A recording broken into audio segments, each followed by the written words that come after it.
পুরনিয়োগ দুর্নীতিতে গ্রেপ্তার প্রাক্তন মন্ত্রী সুজিত বসু। এনফোর্সমেন্ট ডিরেক্টরেট তাকে জিজ্ঞাসাবাদ করে গতকাল 10.5 ঘন্টা জিজ্ঞাসাবাদ এবং তারপর তাকে গ্রেপ্তার করা হয়। অভিযোগ ওঠে বয়ানে অসঙ্গতি রয়েছে তার। এরপর মেডিকেল পরীক্ষার পর আদালতে পেশ।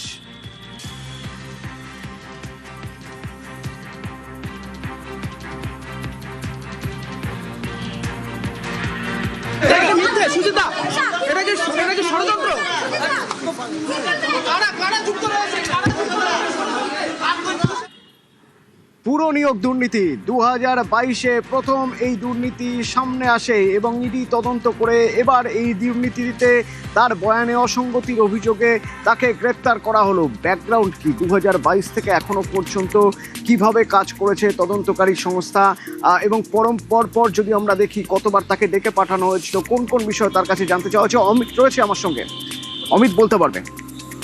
দেখো, প্রাথমিক শিক্ষক নিয়োগ দুর্নীতি মামলার তদন্ত করতে গিয়ে তদন্তকারী সংস্থা ইডি হাতে প্রথমে আসে এই পুরসভা নিয়োগ দুর্নীতি মামলা সংক্রান্ত নথিপত্র এবং অয়নশীলের অফিসে অভিযান চলাকালীন যে সমস্ত নথি বাজেয়াপ্ত করা হয়েছিল সেই জায়গা থেকে পুরসভা নিয়োগ সংক্রান্ত দুর্নীতি সামনে আসে।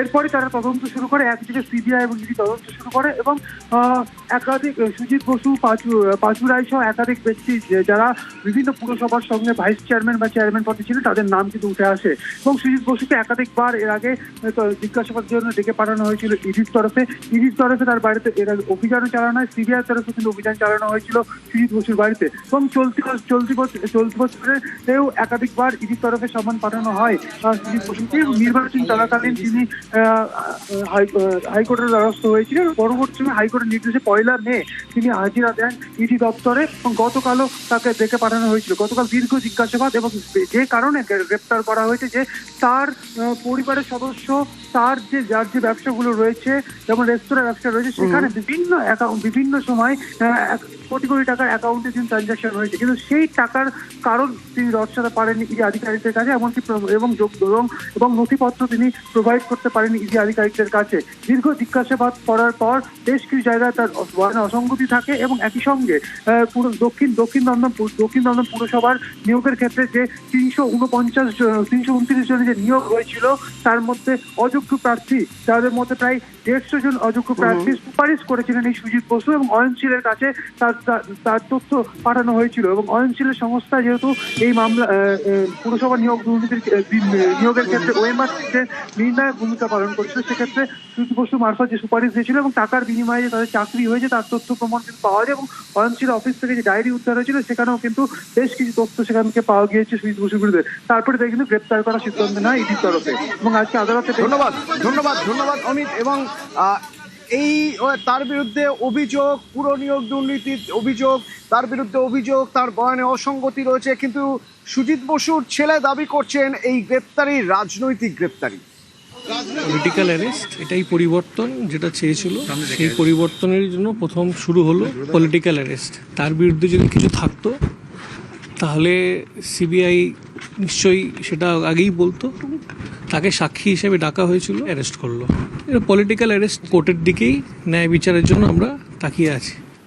এদিকে রাজ্যের মন্ত্রী দিলীপ ঘোষ তিনি বলছেন দুর্নীতিতে কাউকে রেয়াত করা হবে না। কোনো ব্যক্তি আমাদের কাছে গুরুত্বপূর্ণ নয়।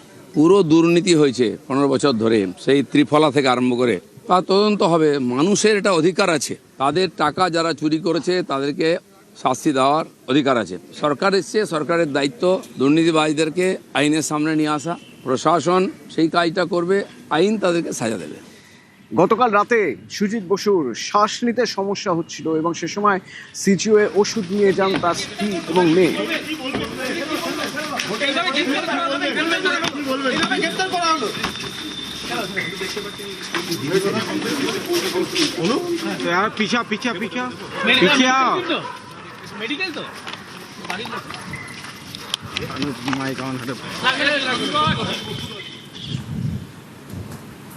দুর্নীতিতে গ্রেপ্তার প্রাক্তন মন্ত্রী সুজিত বসু, কিন্তু তাকে কোর্ট লকআপে কেন রাখা হলো না, কেন কোর্ট লকআপে রাখা হয়নি, এ নিয়ে আইনজীবীদের একাংশের বিক্ষোভ। নগর দায়রা আদালতে আইনজীবীরা বিক্ষোভ দেখান, আইনজীবীদের একাংশ বিক্ষোভ দেখাচ্ছেন। তাদের অভিযোগ যে পুরো দুর্নীতিতে গ্রেপ্তার তাহলে তাকে কোর্ট লকআপে রাখার কথা, কেন তাকে কোর্ট লকআপে রাখা হয়নি?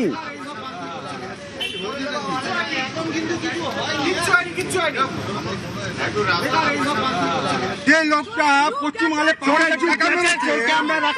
মার করে কিন্তু আমরা যারা সদা জাগ্রত নাগরিক এবং আমরা যারা আইনজীবী রয়েছে এভাবে করতে দেবো ওনাকে 8-5টা আসামির মতন ভেতরে রাখবে লকআপের ভেতরে, কিন্তু তা না করে ওকে পাকার তলায় বসিয়ে রেখেছে। এটা তো কোনো নয় নিয়ম।